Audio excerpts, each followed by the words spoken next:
Chantilly, with its castle, Condé Museum, grand stables, racecourse, forest, and of course the cream.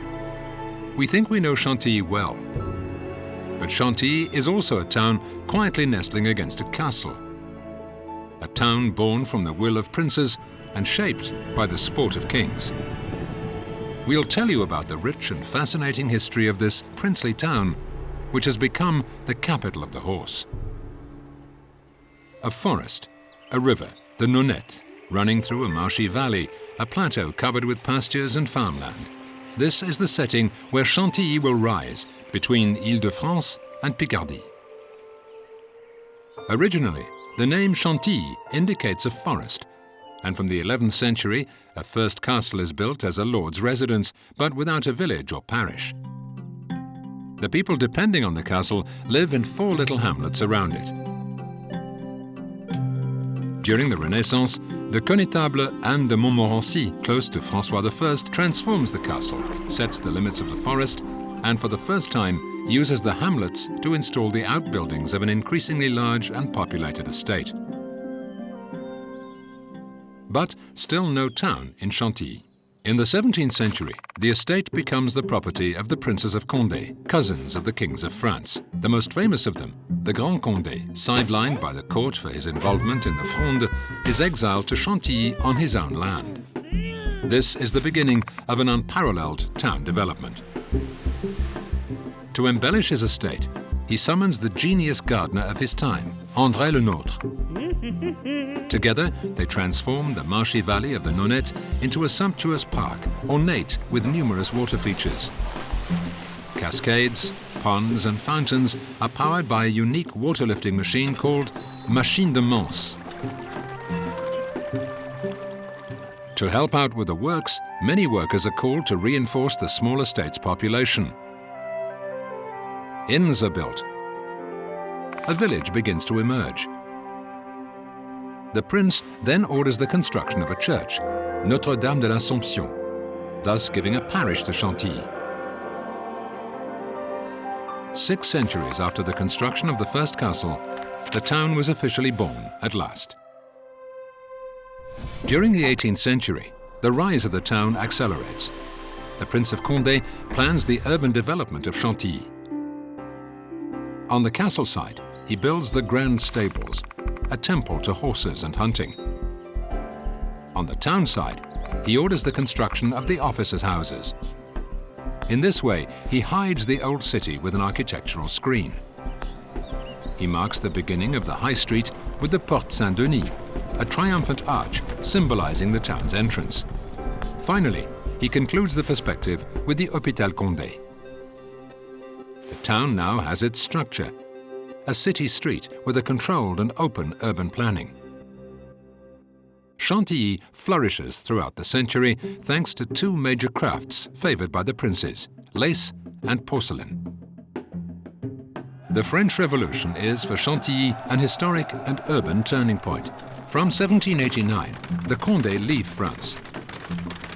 The estate is ransacked and then fragmented.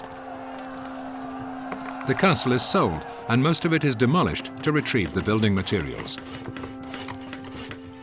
The western part of the park is divided and sold, thus liberating a large space for the construction of a new neighborhood. In the early 19th century, a short pre-industrial experience along the canals allows Chantilly to survive. But its economic future lies elsewhere, in the heart of the town on the pelouse. In 1833, the great quality of the ground is noticed during an impromptu race between gentlemen returning from a hunting party.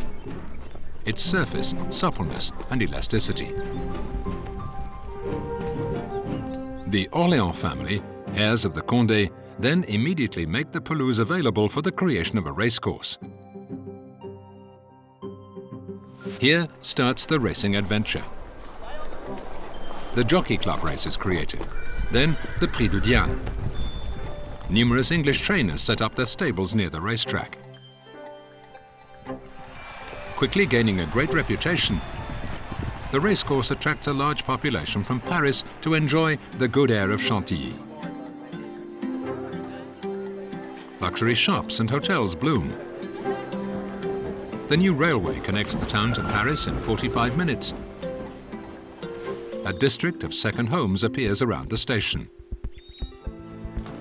The station avenue is built, wide and airy. The castle is rebuilt in 1876 by Henri d'Orléans, Duc d'Aumale. There, he sets up his exceptional collections, gathered throughout his whole life, and creates the Condé Museum, thus bringing an additional appeal to Chantilly, now a holiday resort. At the end of his life, he decides to give its entire estate to the Institut de France, to preserve it from a potential dismantling. At the end of the century, Chantilly is at its maximum capacity for horses in its stables. On the edge of the forest and training tracks, the neighborhood of the Bois Saint-Denis is created as the racing neighborhood of Chantilly. At the dawn of the 20th century, Chantilly is a thriving city. After the beginning of the century troubled by 2 world wars, the town knows a third phase of development. The influence of the Paris region and then, later, the Charles de Gaulle airport is growing. The population increases, and in the 1960s and 70s, new districts appear. The racing activity is refocusing on the district of the Bois Saint-Denis and then spills over to Gouvieux, La Morlaix and all the surrounding towns. In 1994, the racecourse is threatened with closure and saved by the mobilization of all private and public local parties. Renovated and modernized, it now hosts more than 40 race days per year, including the prestigious Prix de Diane and the Prix du Jockey Club.